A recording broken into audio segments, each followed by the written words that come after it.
La inmigración es la entrada a un país de personas que nacieron o proceden de otro país. Estos desplazamientos conllevan a un cambio de residencia temporal o definitivo. Tres movimientos migratorios transformaron la historia de la humanidad. La primera ola surgió con la revolución agrícola, se destaca la agricultura, el sedentarismo y nuevas formas de organización social. La segunda ola surgió con la revolución industrial, se cambia la forma de producir bienes y la organización del mundo. Se destaca la producción en cadena y la división del trabajo. La tercera ola se caracteriza por la descentralización, desmasificación, personalización de la sociedad y la economía. Un inmigrante es quien llega a un país diferente de su lugar de origen para establecerse en él. Un refugiado es quien se encuentra fuera de su país debido al temor a ser perseguido. Un solicitante de asilo es una persona que huye de su país en busca de protección internacional en otro país. Un protegido temporalmente es una persona en condiciones extraordinarias y peligrosas con beneficio provisional a vivir y trabajar legalmente de forma transitoria en otro país. Éxodo venezolano, un país fuera de un país. 6 millones de venezolanos han debido abandonar su país debido a la crisis económica, política y social.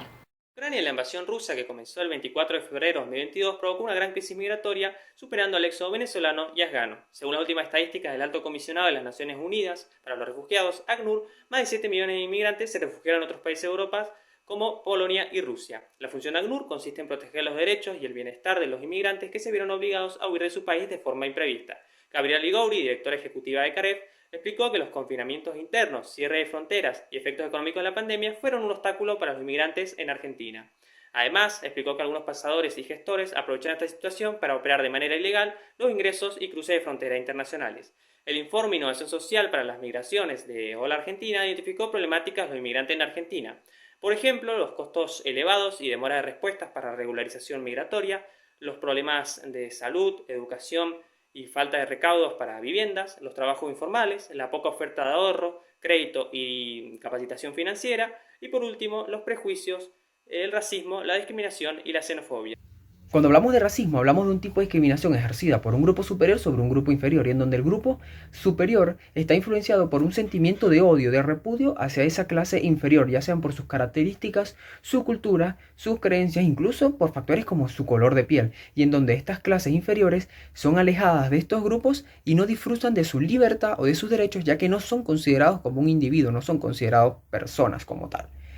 Con respecto al discurso, Teun Van Dyke alega que el discurso racista se puede dar en la comunicación, en el habla, incluso en los textos, y junto con las otras prácticas sociales no verbales, se puede convertir el discurso racista en un modo de dominación étnico y racial, en donde Van Dyke alega que existe un discurso dirigido a los otros diferentes étnicamente, es decir, en este discurso se expresa ese odio, ese repudio por parte de esas clases superiores a las clases inferiores, en donde no los dejan hablar, en donde no tienen derechos y simplemente se demuestra el odio.